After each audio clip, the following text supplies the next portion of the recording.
buenas tardes a todos. Les damos la más cordial bienvenida al Museo Municipal de Guayaquil, a la Dirección de Patrimonio Cultural que inicia este conversatorio a través de la Biblioteca Municipal de Guayaquil, el conversatorio Memoria de Guayaquil, que es una conferencia impartida por el arquitecto Melvin Hoyos Galarza. La Fundación de Santiago de Quito y su conversión a Santiago de Guayaquil. Saludamos a nuestro querido arquitecto Melvin Hoyos, al jefe de la Biblioteca Municipal, el doctor Joaquín Moscoso, y a nuestra querida directora, la magíster Karina Nogales, a quien le voy a ceder la palabra en este momento.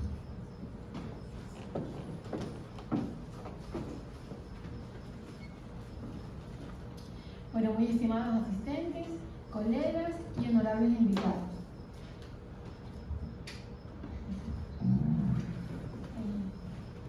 Es un privilegio dirigirme a ustedes en esta significativa ocasión para extenderles una cordial bienvenida a este conversatorio titulado La Fundación de Santiago de Quito y su conversión a Santiago de Guayaquil. Este evento se enmarca en las conmemoraciones por el mes de la fundación de nuestra querida ciudad y nos brinda la oportunidad de explorar desde un abordaje crítico de la historia los procesos que dieron origen y configuraron la identidad de nuestra urbe, desde su establecimiento inicial como Santiago de Quito hasta su consolidación definitiva como Santiago de Guayaquil. Tenemos el honor de contar con la participación del distinguido arquitecto Melvin Hoyos, cuya trayectoria ha dejado una huella imborrable en la promoción del patrimonio cultural e intelectual de Guayaquil. Su profundo conocimiento y compromiso con la historia local guiarán este recorrido por los momentos claves que definieron el desarrollo de nuestra ciudad. Agradecemos sinceramente su presencia en esta jornada académica y agradecemos a la Biblioteca Municipal también por la gestión en estas conferencias que empiezan hoy y será una vez cada semana durante todo el mes de julio.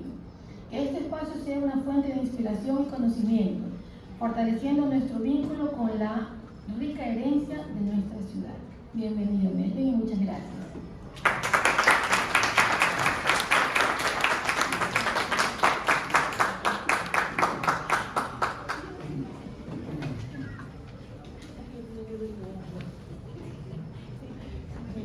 Bueno, muchísimas gracias por esta maravillosa bienvenida. Me siento como en casa, con tantos amigos presentes, miembros de la Academia Nacional de Historia, miembros de la Fundación Bienvenido Guayaquil, miembros del Club de Historia del Archivo Histórico del Guayas, amigos del Archivo Histórico del Guayas, historiadores, amantes de la historia, todos presentes aquí. Realmente guayaquileños, amantes de su ciudad, y algunos no guayaquileños, pero más guayaquileños que algunos que nacieron aquí.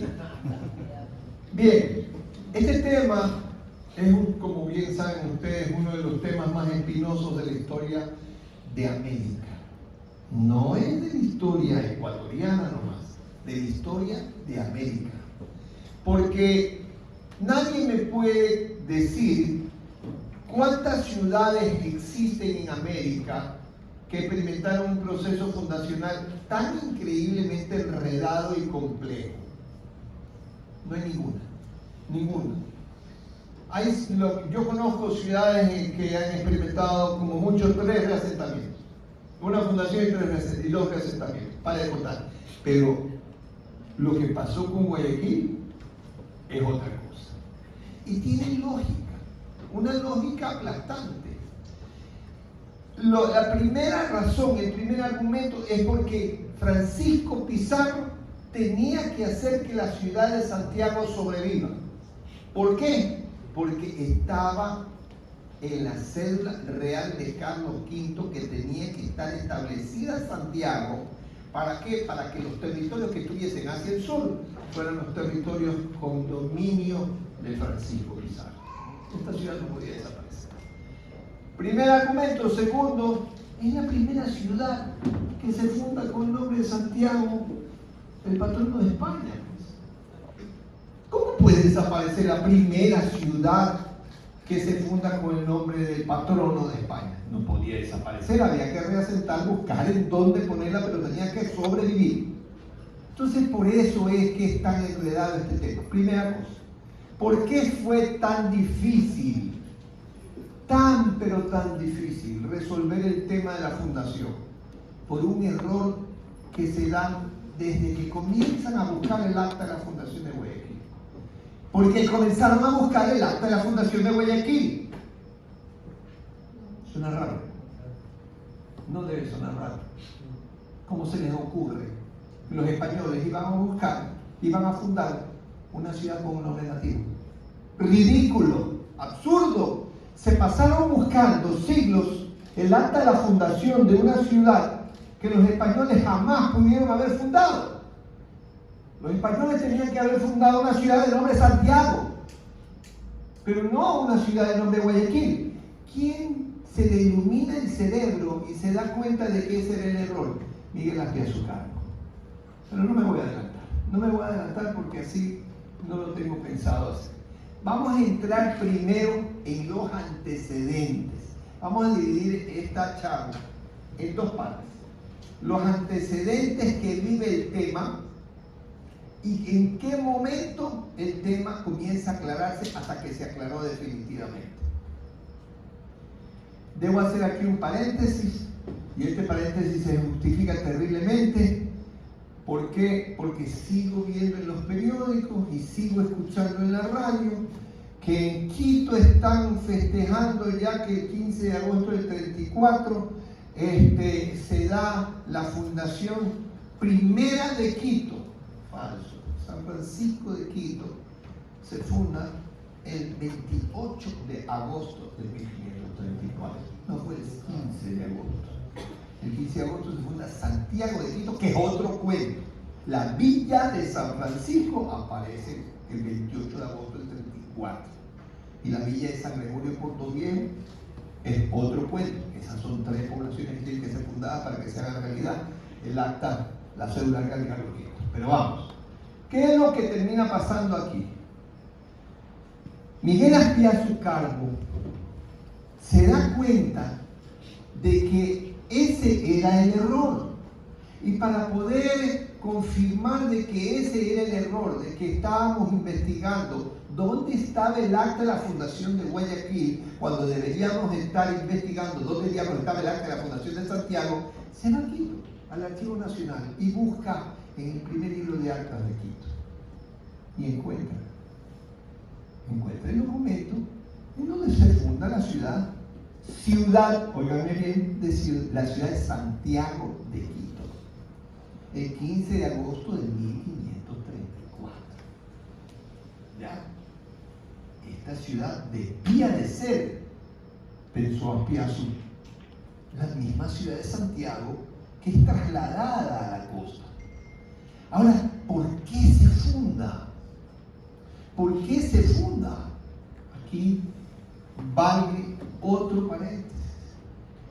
¿Qué es lo que termina pasando con Pizarro? Pizarro, cuando llega al Tahuantinsuyo y quedó nubilado viendo la cantidad de oro y de riquezas, cuando esto llega a su máxima expresión, cuando muere Atahualpa y obtiene ese cuarto lleno de plata y ese cuarto lleno de oro, este hombre se le olvida algo importantísimo, que para que él pudiera tener dominio sobre esas tierras existía una cédula real firmada por Carlos V que decía que todos los territorios que estuviesen hacia el sur de Santiago, no habla de un río, que hay esa equivocación, no habla de un río, habla de las tres poblaciones que tenían que ser fundadas, una ciudad y dos villas. Todos los territorios que estén al sur de Santiago, esos territorios tendrían dominio Pizarro. Eso, en resumidas cuentas, está en la cédula real de Carlos V. Pero resulta que don Francisco se le había olvidado completamente este tema, porque estaba oliendo oro, pues, y estaba fascinado viendo de qué manera dominaba la familia de Atahualpa y de qué manera utilizaba la familia de Huáscar para mantener su poder dentro del Tahuantinsuyo. Pero se entera Pedro de Alvarado, el más sanguinario de todos los conquistadores, que para ese entonces está de gobernador en el territorio que hoy es Nicaragua, cerca del Darién, hoy Panamá. Se entera de que este caballero no ha hecho nada, que no ha hecho lo que la cédula real exige. y había escuchado, como todo español, de que en estos territorios estaba el dorado y el país de la canela. O sea, esta era una promesa de riqueza increíble. Y comienza a armar su expedición hacia acá. Y vaya, que a Pedro de Alvarado le tenían miedo indios y españoles. Porque Pedro de Alvarado, como dijo alguien en algún libro que leí, este hombre cogía y se divertía haciendo que los perros, los mastines que él tenía, se comieran a los indios. De esa manera se desestresaba. Entonces este loco arma una expedición para venir a tomarse las tierras de Pizarro, porque Pizarro se le había olvidado este asunto. Pero las cosas no le fueron tan sencillas, porque mientras él armaba la expedición en América Central, llegaron las noticias de lo que estaba sucediendo allá, y Pizarro se pone en contacto con dos personas, Benalcázar y Diego de Almagro. Y es a Benalcázar y a Diego de Almagro que manda por dos rutas distintas, lo más al norte que pueden, y mandan un adelantado con la finalidad de ver por dónde viene ya Alvarado, para que al momento en que el adelantado se dé cuenta que ya está en la costa Alvarado, coja y vuelva hacia el callejón interestino y les diga: está a tantos días de camino. Y eso fue lo que pasó. Eso fue, en resumidas cuentas, lo que sucedió. Estaba a 3 días de camino, había reclutado 3.000 indios, venían con 200 españoles en 3 naves, murieron muchos indios porque eran de la costa y murieron subiendo hacia la cordillera, pero cuando llega a la llanura del Libamba, que era donde ya se habían hecho fuertes Diego de Almagro y Benalcázar, y en donde ya habían fundado el 15 de agosto del 34 la ciudad de Santiago en la región de Quito. Entiéndase lo que estoy diciendo. Santiago en la región de Quito. No hay ciudad de Quito, es una región que así se llama, que ese es su nombre nativo. Los españoles, para sus cartografías, utilizaban su nombre castizo y lo ponían junto a un nombre nativo para ubicarse topográficamente. Y así como nace, por ese motivo, Santiago en la región de Quito, o Santiago de Quito, así mismo nació Santiago de Guayaquil, porque Guayaquil también era un topónimo nativo. Esto tiene que quedar bien claro. Nada tiene que ver con lo que dicen los quiteños, de que ahí está Quito, que Quito es... No. Así se llamaba antes de la llegada de los españoles de ese territorio. Bueno, lo cierto es que llega Pedro de Alvarado, se da cuenta de que Santiago está fundado. Se le hace agua su plan, pero, como Diego de Almagro sabía la pata que cogía Pedro de Alvarado, él ya venía acumulando una importante cantidad de oro de todo lo que venían robando en el camino en todas las poblaciones nativas por donde iban pasando, y habían recolectado más de 16.000 pesos oro en piezas de oro. Entonces, antes de que reaccione, aunque venía medio enfermoso Pedro Alvarado, antes de que reaccione, Alvarado le dice: mira, te compro la expedición, te la compro en 16.000 pesos oro. Pero Alvarado de la Sobrealcado dijo: bueno, ¿qué le podía decir? ¿Qué le estaba comprando? Le estaba comprando la tranquilidad realmente. Además, le estaba pagando para que le deje a los españoles que habían llegado con él, y también de alguna manera para que le deje a los indios. Quien tenía que firmar el aprobado para entregar ese oro era Pizarro. Mientras todo esto está pasando, y mientras se está estableciendo Santiago de Quito ya de manera formal, con acta y todo, el acta, y ojo con este detalle muy importante, me gustaría que quienes están interesados en el tema lo puedan leer. El acta de la fundación de Santiago de Quito dice: fúndase provisionalmente. Esta palabra es clave. Provisionalmente. ¿Por qué provisionalmente? Porque en la sierra no servía esa ciudad. La ciudad de Santiago, la primera fundada con el nombre del patrono de España, tenía que servir para habituallamiento y organización del proceso de conquista. Era la segunda ciudad que se fundaba en América después de San Miguel de Piura. Esto de aquí es importantísimo para los españoles. Entonces, ¿qué es lo que pasa? Le dice a Benalcázar: mira, aquí no sirve. Voy a mandar, para que se cumpla la cédula real, voy a mandar a que se funda, que se establezca las otras dos poblaciones.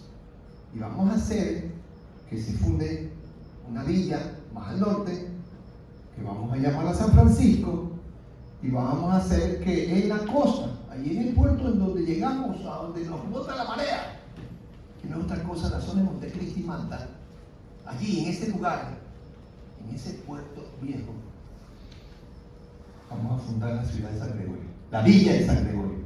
Y manda a Francisco Pacheco a hacer eso, y manda al mismo Benalcázar, después de haber fundado Santiago de Quito, a fundar la villa de San Francisco en la región de Quito. Vuelvo a repetir, miren, para efectos cartográficos está poniendo el nombre del topónimo al lado del nombre castizo, San Francisco de Quito, San Gregorio del Puerto Viejo. ¿Ok? No es un nativo, pero es el Puerto Viejo donde todos los barcos caían por cuestiones de marea. Bien, se cumple esto. Y con eso, pues, resuelto el problema de la cédula real. Ya no hay miedo de que nadie se le pueda tomar sus territorios. Magnífico. Sebastián de Benalcázar tenía que ubicar la ciudad de Santiago en otra parte. Corría el año de 1534. Sale noviembre de 1534 de la ciudad de Santiago, llevándose 150 de los 200 españoles establecidos ahí. ¿Queda deshabitada? Pues sí, Ciudad de Santiago desaparece, porque los otros 50 los trasladan a San Francisco.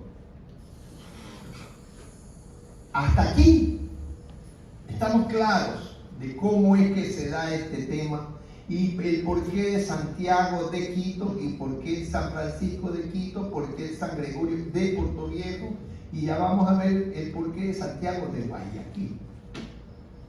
¿Bien? ¿Qué es lo que va a pasar aquí?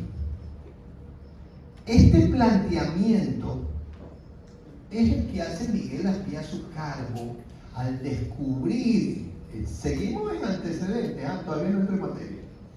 Este planteamiento es el que hace Miguel Aspiazu Carbo al descubrir que efectivamente ese documento de la Fundación Provisional de la Ciudad de Santiago, en la región de Quito, no es otra cosa que el documento que tanto se había buscado, que era el acta de la Fundación de Santiago, que no es otra cosa que nuestra ciudad. La ciudad se iba a trasladar. Perfecto, magnífico. Se va a la Casa de la Cultura, está emocionado, este hombre tiene lógica, tiene sentido, ¿cómo no se va a emocionar? Ha descubierto algo que se venía buscando por siglos. Pero esto era una herejía, pues. ¿Cómo para esa época, incluso hasta para nuestra época, podías decir que Guayaquil había nacido en Quito?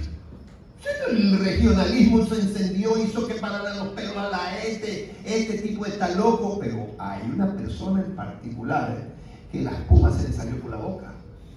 Era un hombre entendido, pero era un hombre que había investigado con la documentación tradicional.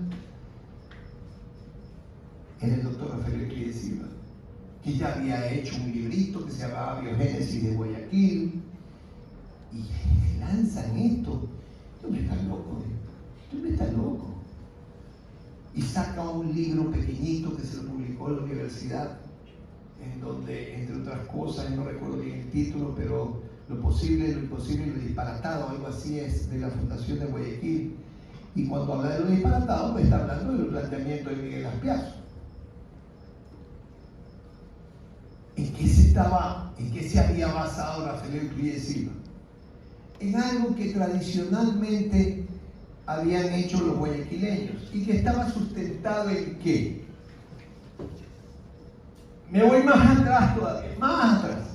Estaba sustentado lo que Rafael Euclides Silva sostenía en algo que había sucedido en el año 1928. ¿Qué había sucedido en el año 1928? Que el Cabildo porteño le había solicitado a los ilustres historiadores de esa época que de una vez y para siempre definan dónde se había fundado Guayaquil, quién había fundado Guayaquil y cuándo. Además pedían que definan en dónde había estado la casa de Villamil. Estos dos problemas históricos tenían que ser resueltos por este conjunto de historiadores. Y resulta que este conjunto de historiadores, ¿qué iba a utilizar para dar su respuesta? La misma documentación que venía utilizándose por años, los mismos libros que venían utilizándose por años, y ni siquiera podía decirse que iban a salir hacia el Perú a hacer una investigación, que iban a irse a España a hacer una investigación, porque no lo hicieron. Después de 7 meses, presentan el documento en donde, en resumidas cuentas, dijeron que el fundador era Orellana, que había sido fundada en 1535 y que había sido en Cerro Santana. ¿Ya? Eso es lo que terminaba de sostener Rafael Euclides Silva. Algo también hablaba de Benalcázar, pero de para de contar. ¿Qué es lo que termina pasando aquí?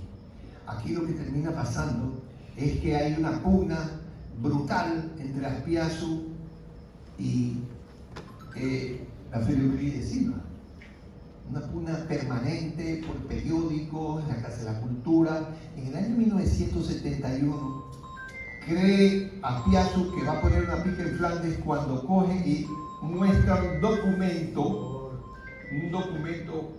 en el que un caso jurídico que había, un juicio que se había iniciado en Liribamba, o sea, en la Santiago de Quito, fundada el 15 de agosto de 1534, estaba terminando de dilucidarse ya en el año 1547 en Santana.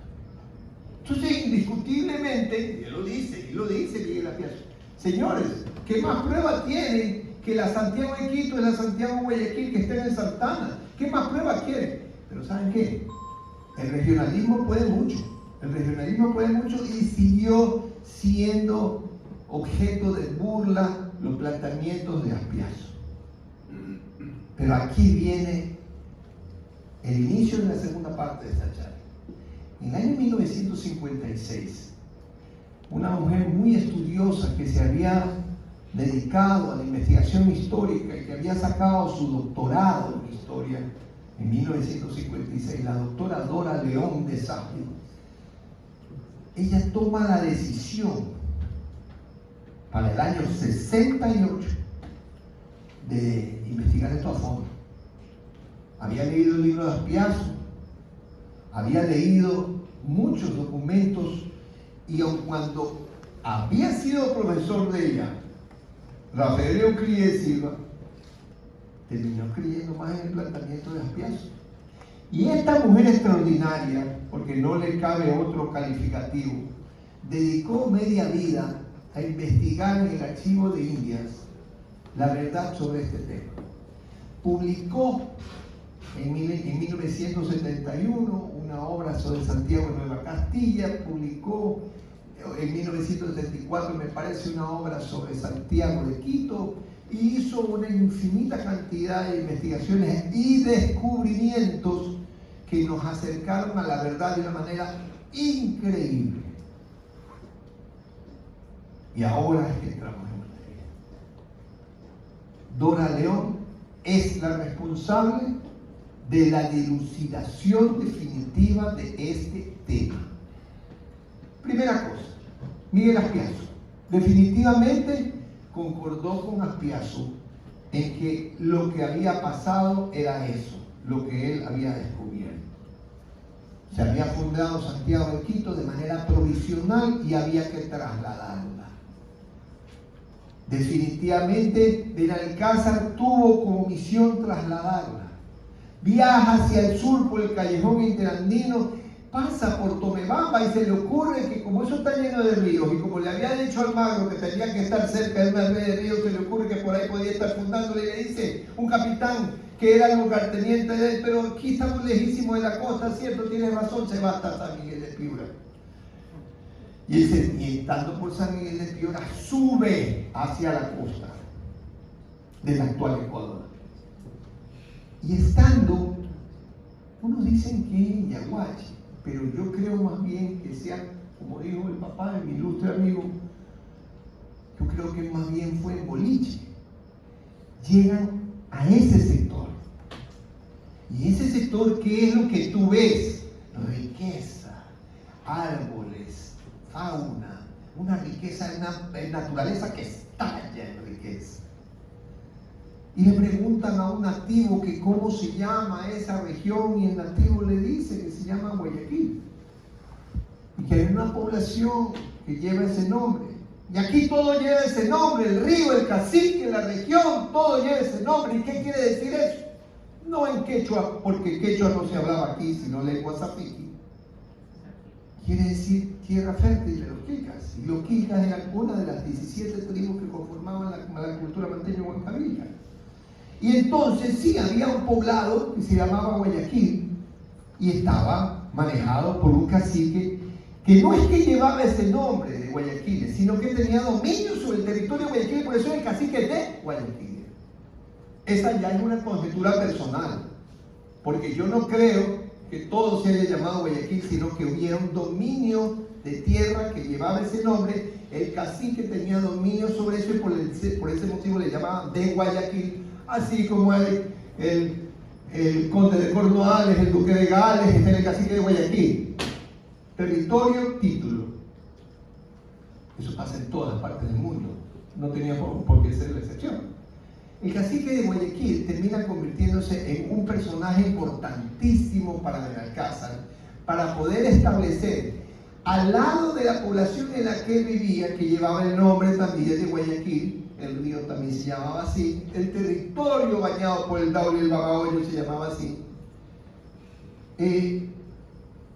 se establece allí la ciudad de Santiago. Pero como se establece la ciudad de Santiago en la región que lleva el nombre de Guayaquil, desde mucho antes que lleguen los españoles, y que tiene ese significado, ¿ya?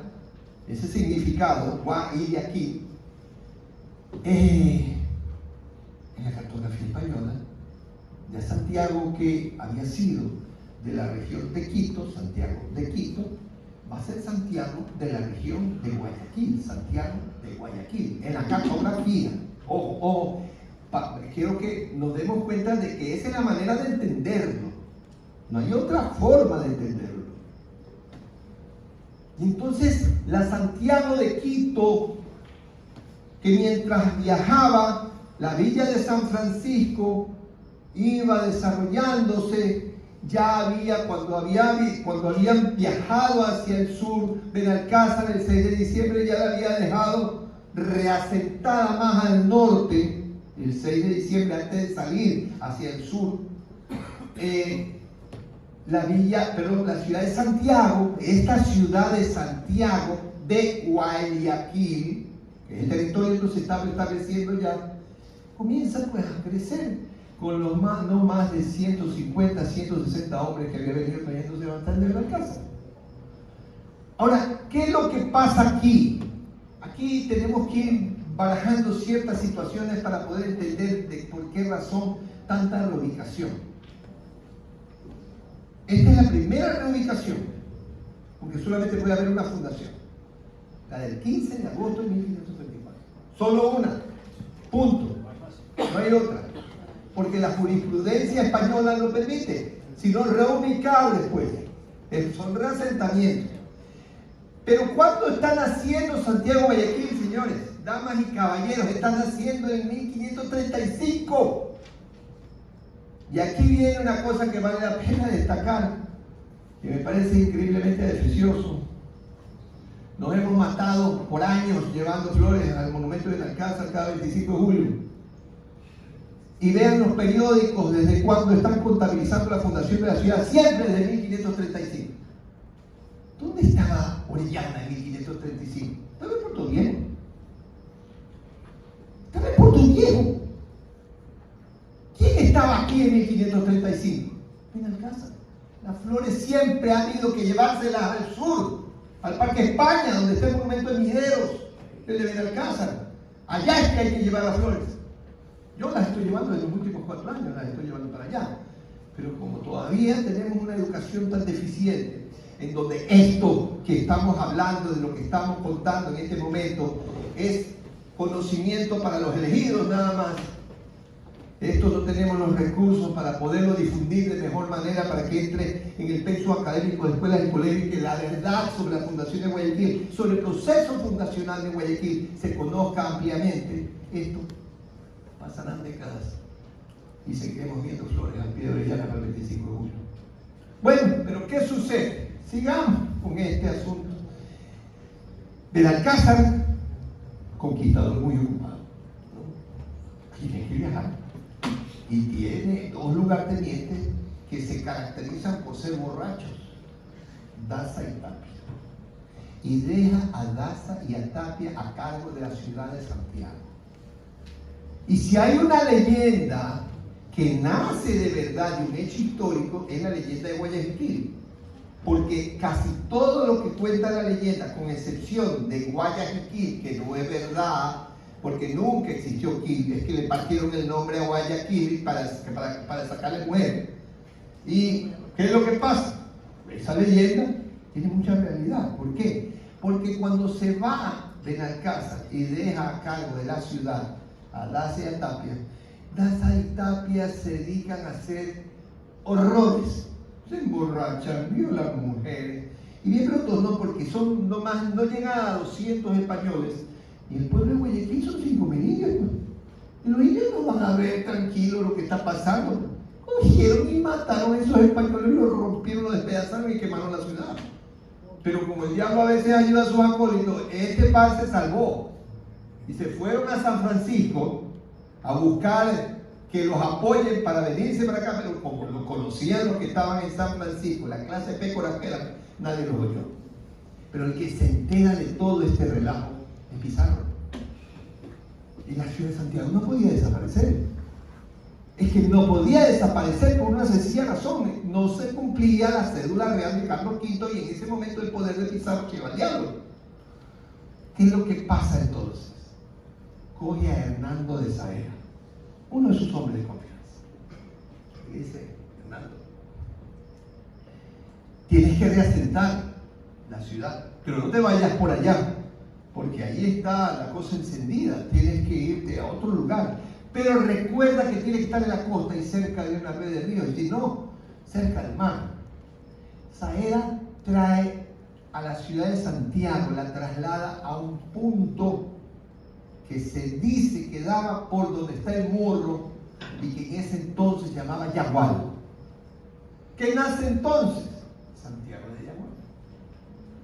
Nace Santiago de Yagual. Recuerden, por favor, están poniendo siempre el nombre castizo junto al topónimo. Vamos a encontrar la razón de ser de muchas cosas aquí. Cosas que han estado muy confusas y que tienen que ser habladas de una manera sencilla para que la gente común que no conoce tanto historia las entienda. Y este tema es espinoso, tiene que ser entendido así. Y entonces se establece allí la ciudad de Santiago. En Yagual, nace Santiago de Yagual. ¿Qué es lo que pasa? Manco Inca ya se da cuenta en el rollito que andaba Pizarro, pues, que estaba tratando de dominar a la familia del Inca por esto, por el oro. Y cogen y los sitian. Este se las ingenia para poner cartas a todos los españoles que estuvieran cerca y los manda a ver a Saavedra. Bien con toda la gente que tengas. Estoy sitiado. Y Saavedra deja despoblada pues Santiago de Yagual. Deja despoblada Santiago de Yagual. Ojo, no estoy contándoles nada que yo haya descubierto. Estoy sintetizando lo que esta mujer excepcional descubrió. Y entonces coge, resuelve su problema Pizarro Pero cuando le dice a Saavedra que vuelva a repoblar la ciudad de Santiago, a Saavedra le entró por aquí y le salió por acá. ¿Por qué? Porque ya se habían formado dos fracciones de españoles, los que estaban a favor de Almagro y los que estaban a favor de Pizarro. ¿Por qué? Porque había habido un mal reparto. Almagro estaba hasta aquí, porque el otro se le había cogido mucho de lo que él pretendía tener. Y Saavedra se había convertido en furioso almagrista y entonces no le hizo caso y se fue a Lima. Está en Cusco, Pizarro. Se fue a Lima. Cuando se da cuenta que no hay problema, que va a haber un problema con Saavedra, no quiere tener problemas con nadie, que está con Almagro, y entonces lo que hace es escribirle al primo. Corre ya el año de 1537. En el 36 había nacido Santiago de Yagual. Y le escribe al primo. ¿Quién es el primo de Pizarro? Francisco de Orellana. Francisco de Orellana está en San Gregorio. Y le dice: necesito reasentar la ciudad de Santiago, no puede desaparecer Santiago. Necesito reubicarla. Por favor, necesito que esté cerca del río. Ojo, y se le olvida decir de que tiene que ser río o red de río cerca del mar, porque la intención es que fuera una fuente de habituallamiento para el proceso de conquista de la ciudad de Santiago. Entonces, coge Orellana, bien mandado, sale, se encuentra con la punta del Daule, va bajando, y de acuerdo a lo que dice, aquí voy a hacer un salto mortal al trabajo de Julio Estrada y Casa, a su libro sobre la fundación de Guayaquil, porque no coincide, o como que hay una laguna en la obra de Dona León en este punto del viaje de Orellana, pero Estrada dice que cuando entra por el Daule y llega hasta la población de los Daulis, se establece junto a esa población y nace allí Santiago de Daule. Este es el libro de la fundación de Guayaquil de Estrada. Y tiene mucho sentido. ¿Por qué? Porque corre el año de 1537 y es en ese lugar en donde recibe Francisco de Orellana una carta del primo Francisco Pizarro, cuando le dice: estoy en un problema enorme con Almagro. Está a punto de estallar aquí un problema bélico. Por favor, necesito tu ayuda. Deja despoblada esa población, 1537, y se va hacia el Perú. ¿Y qué se da cuando Orellana está allí? La batalla de las Salinas. La batalla de las Salinas, en donde si no hubiera estado Orellana, se lo comen a Pizarro. ¿Ya? Cuando resuelve su problema parcialmente, porque este problema entre almagristas y pizarristas se siguió manteniendo, le dice, el mismo Pizarro le dice a Francisco de Orellana: Francisco, necesito reasentar Santiago. O sea, esto es una obsesión, y que no es que una obsesión que tiene todo el sentido del mundo. Necesito reasentar Santiago. Y cuenta Isidora León, dice: forma una expedición en donde compra caballos, compra un galeón en 1.200 pesos oro para viajar hacia el norte por el mar, para buscar el sitio adecuado en donde, estando en la costa, hubiera una red de ríos cerca del mar. Ya, Orellana. ¿Y qué se encuentra Orellana en su navegación? Encuentra una punta de tierra. Acaba de avistar una punta de tierra, que es la separación de dos grandes ríos, que originan un río mucho mayor. Viene en su galeón. Y esa punta de tierra en el argot marinero se llama culata. Le dice al capitán: este es el lugar, mira. Y ahí nace Santiago de la Culata.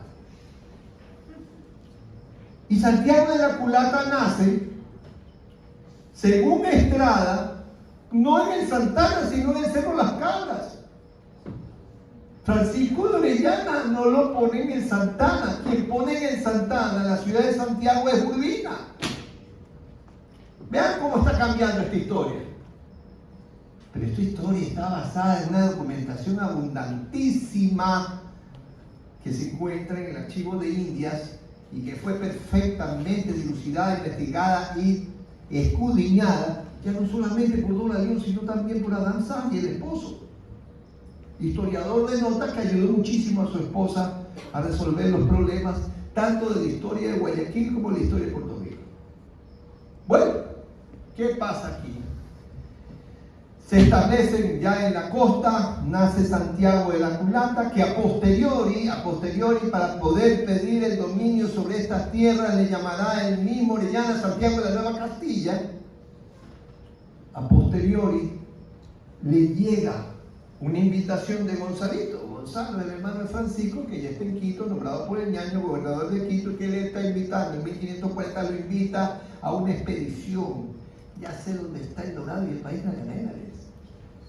Entonces coge Orellana y dice, aquí está, pela ciudad de Santiago de la Culata. La pela, ¿por qué? Porque todo lo que habían tenido de riqueza se lo lleva.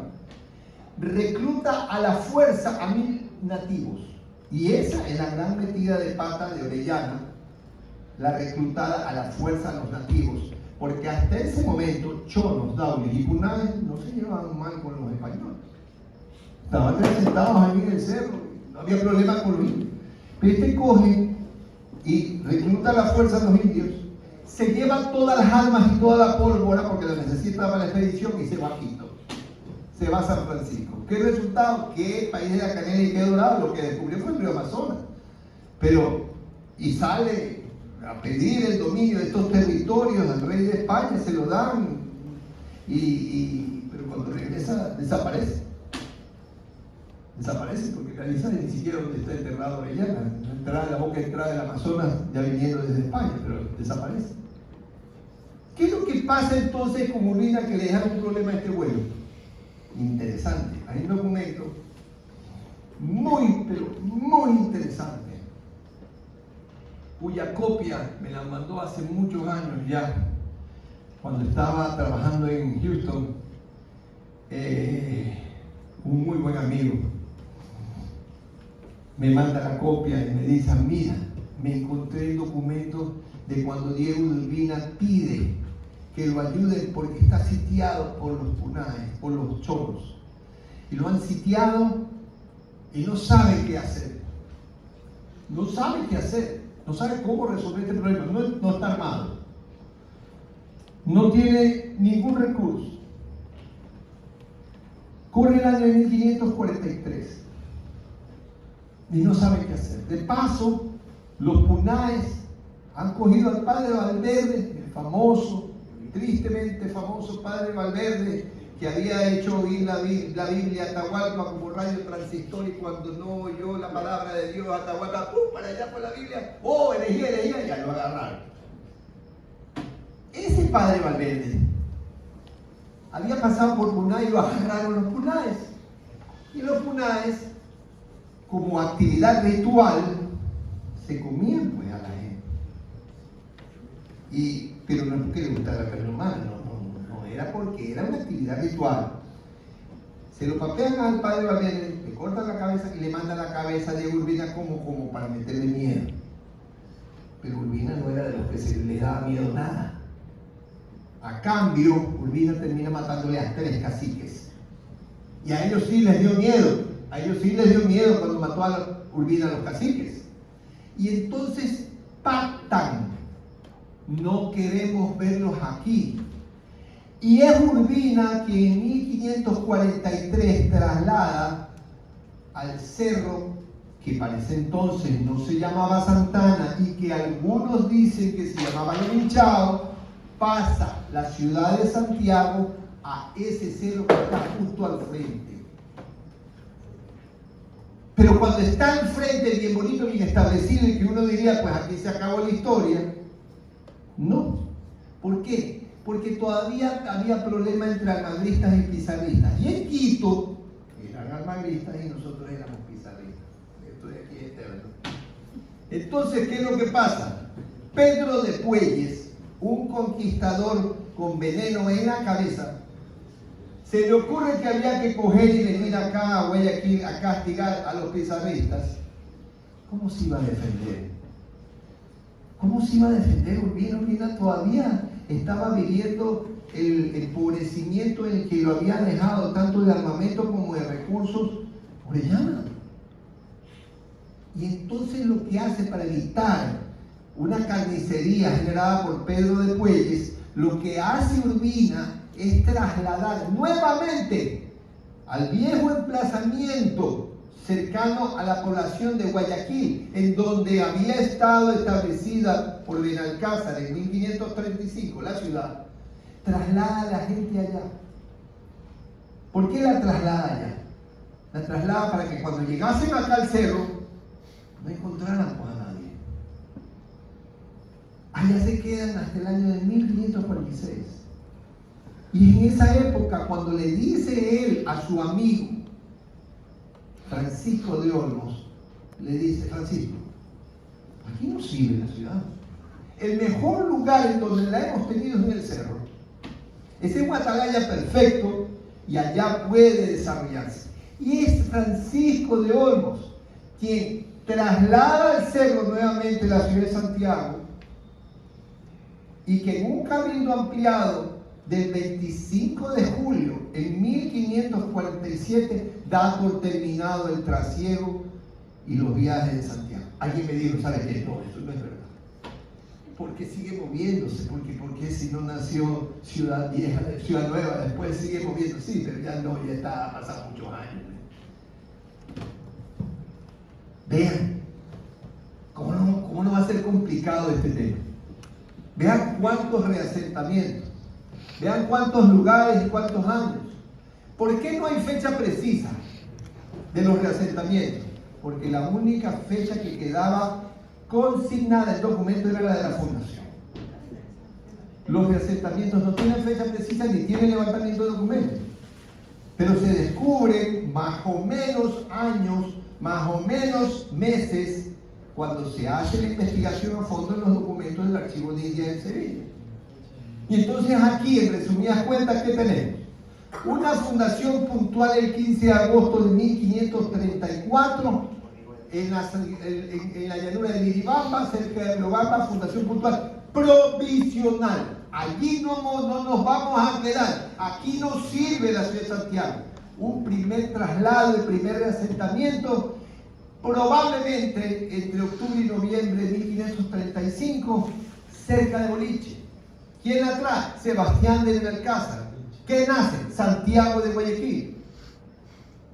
Santiago de Guayaquil nace en 1535 y es lo único en lo que realmente acertaron de chiripa nuestros historiadores mayores. Que haya sido en 1535 y que nosotros estemos contabilizando el nacimiento de Santiago de Guayaquil, ojo, no de Santiago, sino de Santiago de Guayaquil a partir de 1535. Gracias a Dios estamos contabilizando como es debido. De Santiago de Guayaquil. Hago énfasis en que es de Santiago de Guayaquil porque muchas veces me han dicho: sí, pero la fundación de Santiago es el 15 de agosto. Sí, yo no estoy diciendo lo contrario. Pero yo estoy diciendo que Santiago de Guayaquil nació en el 35 con el primer reasentamiento. Que Santiago, la ciudad española de Santiago, nació el 15 de agosto del 34, que tiene que ser considerada así, sí. Pero Santiago de Guayaquil se establece en 35 y es Benalcázar el que la trae acá. Y es a Benalcázar el que hay que llevarle florcitas. Segundo reasentamiento, Hernando de Saez, Yaguar. Sin duda alguna, vida corta. Tercer reasentamiento, Santiago de Dávila y Francisco Orellana, 1537. Cuarto reasentamiento, el mismo Orellana, Santiago de la Culata o Santiago de la Nueva Castilla. 1543, Diego de Urbina la traslada de nuevo al cerro. La traslada al cerro, ahora sí la traslada al cerro que conocemos como Cerro Santana. Y es a él que se le ocurre que esta ciudad, que es bañada por un río que se llama Guayaquil, tiene que volverse a llamar Santiago de Guayaquil, es Diego de Urbina. Y eso lo sigue sosteniendo ¿quién? Francisco de Olmos. Cuando luego de llevarse nuevamente la ciudad para cubrirse de Pedro de Puelles, en 1547, en el Cabildo Ampliado, queda definido el establecimiento definitivo, para la redundancia, de esta ciudad. Espinoso, sí. Muchos nombres, muchos lugares, muy complejo el tema, sí. Pero hasta en eso somos distintos, hasta en la forma de hacer. Gracias.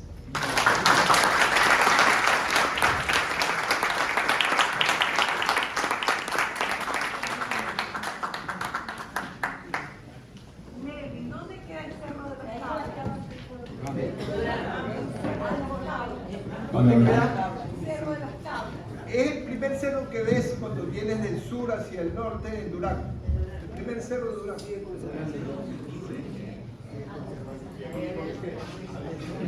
Bueno, preguntas. Abierto el micrófono, compañeros. Sí, por favor. Más que críticas o comentarios, la cuenca de Guaya siempre fue poblada por los chonos, no por los huancavitos. Y el cacique Guayaquile, que está registrado en el 1539, y la información es de Dora León. ¿Ya?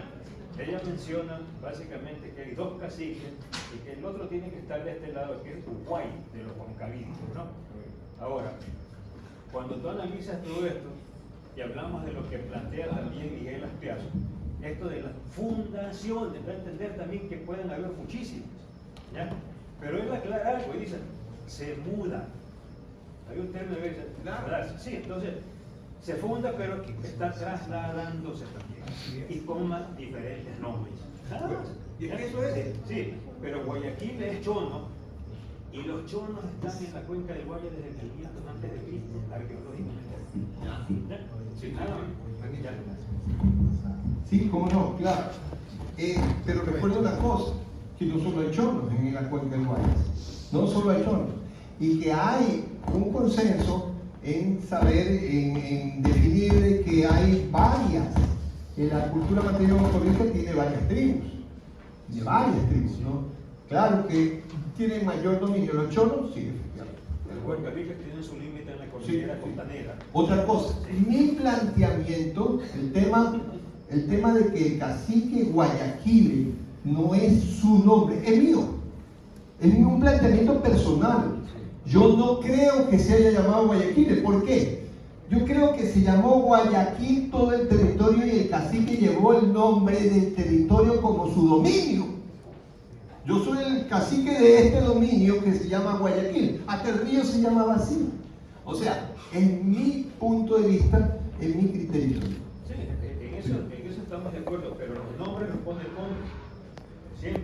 Sí, claro. Recuerdo alguna vez cuando el señor Ramón Sodejón me dice, Dable toma el nombre, la ciudad de Dable toma el nombre por el río. Le digo que yo sé que el río no dice me llamo Dable, es el nombre. No, el nombre le pone el nombre del río.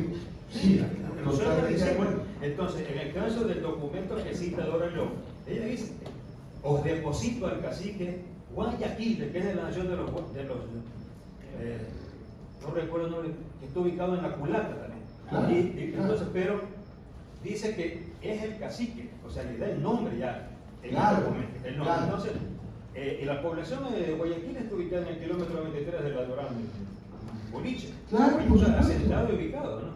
Claro, pero tú sabes que la población tiene nombre, el mismo nombre, y no me vas a decir que la población cogió el nombre del cacique. Es al revés.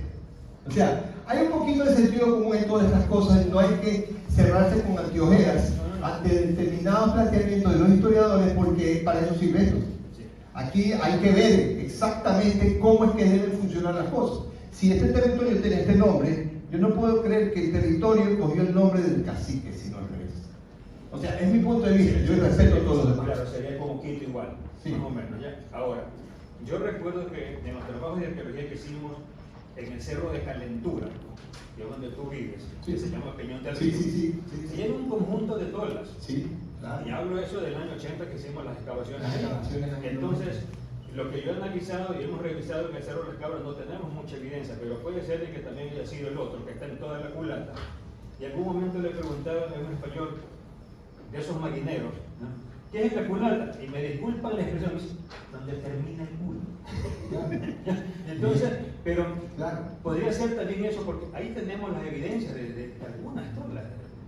que se mostraron ahí. Yo pienso lo mismo que tú crees. Yo pienso lo mismo. Puede haber habido resentamiento, puede haber habido movilización de españoles hacia este sector. Es más, creo que encontraron también cerámica española ahí. Sí, sí. Gracias. Por favor. Mi querido doctor. Mi querido arquitecto, qué gusto reincorporarme y estar aquí entre la familia. Me cupo hace casi 2 años ir con este espléndido arqueólogo a que me enseñe el sitio donde estuvo el poblado de Guayaquil. Nos acercamos a esas tolas, ¿no? Yo estaba exultante, emocionado. Por Boliche. Sí, fuimos allá, las tengo ubicadas y en algunas charlas que me ha tocado ya las he puesto y toda la cosa. No voy a hacer una pregunta, sino siempre plantear una inquietud y casi desesperación. Porque, ¿cómo es posible que teniendo ubicado el sitio donde se asentó el primer Guayaquil, la mayoría de nosotros no sepamos dónde queda y no tengamos acceso al sitio? Eso debería ser un santuario de peregrinación prácticamente. De acuerdo. Totalmente. Yo no sé a qué cantón en realidad pertenece la zona. Si es así, debería hacerse algún tipo de gestión o alguna cosa para tener, porque en algún momento se le va a dañar el corazón al dueño de la tierra, que por suerte parece que es consciente y ha conservado, solo tiene sembrado alrededor, la tola permanece, hay algunas otras, pero la principal permanece. Se le vaya a dañar, digo, el corazón y le pase un tractor y se acabó todo el asunto, ¿no? Entonces, pues, hago conocer, si vale el término, esta situación y pues ver la manera de solucionarlo, ¿no? Me parece increíble, ¿no? Como, bueno, como muchas cosas que ocurren después. Muchas gracias por ese detalle. Muchas gracias.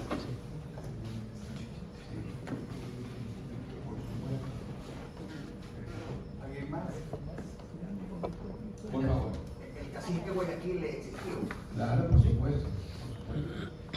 No solo existió, sino que para mí es el origen de la leyenda. Él es el origen de la leyenda de Guayaquil. Porque todo lo que pasa en la leyenda realmente pasó con el cacique Guayaquil. Guayaquil. Guayaquil. Guayaquil. Guayaquil. Sí, existió. Sí, Guayaquil. ¿cómo no? La ciudad de Santiago ha peregrinado más que el apóstol. Sí, no, definitivamente él estaba haciéndole honor al apóstol. Él era el que... Norma. Ya. Cuando recibí una comunicación de la academia para que yo firme algo de la que no sabía, que Dios tan locos, yo pedí a amigos, a los registradores amigos de España, antiguos colegas, y me mandaron un artículo interesante que dice que la ciudad de Guayaquil es una ciudad que ha pasado por muchas vicisitudes y tragedias. Y me manda la Fundación de Guayaquil en el mismo orden: Sebastián de Benalcázar, Capitán Saera y Orellana. Entonces eso parece que eso es lo que tienen ellos registrados como historia de la Fundación de Guayaquil. Por eso fue que más todavía dudé a dónde se les ocurrió que Guayaquil vaya a estar fundado en la sierra. Es decir, que no es realmente Guayaquil, Santiago. En Santiago, claro. Y llegué tarde porque en este centro, que no llegaba hace unos meses, cada cuadra eran 3 o 4 semáforos. Eso es así, es una desgracia por Guayaquil. Qué pena, pues.